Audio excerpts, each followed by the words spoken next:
Azərbaycan xalqının tələbidir. İlham Əliyev də, ətrafı da bu millət eşitsin. Bu millət artıq bu stadiona sığmır. Bu millət artıq istifa tələb edir. Bu millət artıq daha böyük meydanlar tələb edir.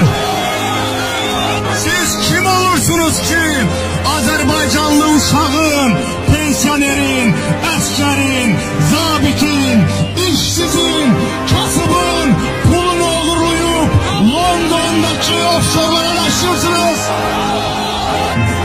Mən nə müraciət edirəm sizə? Baxın, biz kütləviliyimizə görə kütləvi olmalıyıq.